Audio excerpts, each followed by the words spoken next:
Hey everyone, welcome to this ON1 short clip video. My name is Brian Matiash, and here what I'm going to be doing is using ON1 Photo RAW 2018 to correct the color for a landscape photo. Now here, this landscape photo was taken at the Wooden Shoe Tulip Festival in Oregon. If you've never been or you have the opportunity to go, I highly recommend it. It's quite beautiful. Now the first thing that I do to correct for color is get a correct white balance. So I'm going to select the white balance dropper. I'm just going to click right here in the wheel, and you can see if we just kind of hit the preview button, how it does a really nice job of warming up that image. Next, I'm going to open up the exposure of the photo just to brighten it up just a bit and drop the highlights because the sky was getting a bit too hot. So nice, evenly exposed photo.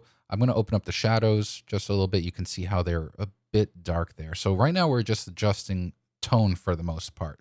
And if you're looking at the histogram, it's spread out nice and even, so we're looking good here. But because there's so many different colors, rather than doing a global adjustment like just applying vibrance or saturation, what I want to do is spend time doing local adjustments. So I clicked on the local adjustment tab, and I'm going to work my way up from the bottom up, adjusting each of the colors separately. The way to do that is in ON1 Photo RAW 2018, there's a very powerful masking tool that I want to show you. So first, I'm going to click on the mask button, and here we have our masking tools. And the new tool that I'm talking about is called Color Range. And the way you use it is first you click on it to activate it. Then you select this dropper, and you sample a color that you want to mask. So here I'm going to start with the greens in the foreground. Now, it may not look like much, but what we're going to do is turn the view so that we see the view mask. And then I'm going to use this color range slider. I'm going to drag it to the left. You can see as we go to the left, more and more of that mask is being applied until we get really, really close to the bottom here. And now we only have those greens. So, I mean, it's really powerful. If I turn the mask off, I can start adjusting. See how it's only applying to those greens? So I'm going to increase the exposure there, and I'm going to open up the vibrance. Now, you might notice that in the very foreground, it didn't really get anything. So that's not a problem because you can apply your mask using the brush. So what I have here is I've got my masking brush selected, and I'm using, if you click over here, I'm using the perfect brush. You can toggle that on and off. So what I'm going to do is I'm going to open up my brush size, and I'm just going to paint in that same effect. So you can kind of supplement the selection of the color range mask with the masking brush. So here I'm just kind of painting right through, bringing out a little bit more of that selection. Now let's move on to these purple flowers. So I'm going to click Add Layer, and just like before, select the mask, color range, and then select the dropper. And we're just going to select one of these colors right here. Now we'll go to View, and this is how I always work with the color range masking tools. I take the slider, and I get to just the bulbs. So you can also see that I got the tractor, which I don't want. So right now, while I'm here, I'm going to press the X button to toggle from paint in to paint out. Let me increase my brush size, and I'm going to turn off Perfect Brush.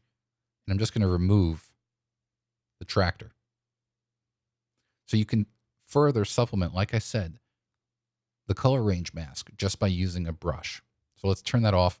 Now I can go ahead and increase exposure, and you can see how it's only affecting those bulbs, which is really awesome.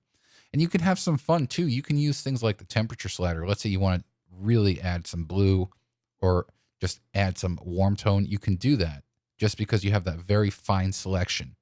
So here, let me just drop that exposure just a little bit, add some contrast to those flowers, and open up the highlights. And so watch, let's toggle that. See how it makes just the bulbs pop? It's very, very awesome. Okay, moving up, let's go ahead, add another layer. Let's go to the mask. Then we're going to go to color range, dropper. We'll go to these peach colors right there. Let's go to view, and then take that all the way down.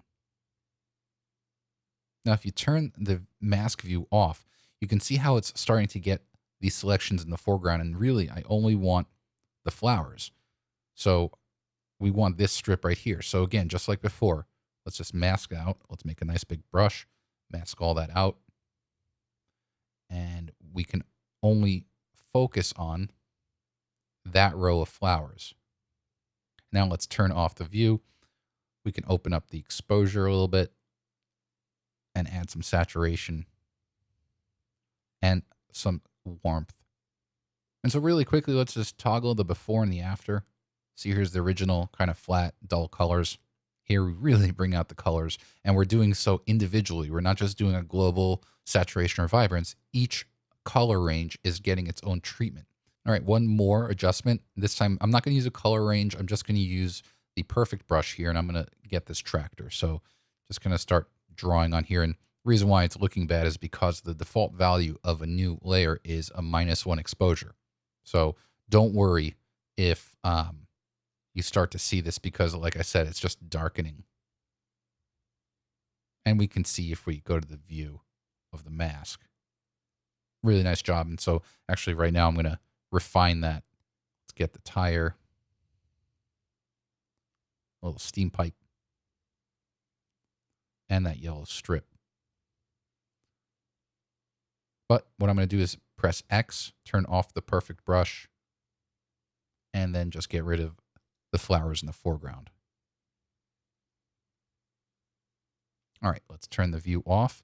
And now what I'm going to do is actually open it up a little bit, add a nice contrast boost, some structure to it, and a little bit of vibrance. And there you have it. Again, let's start over.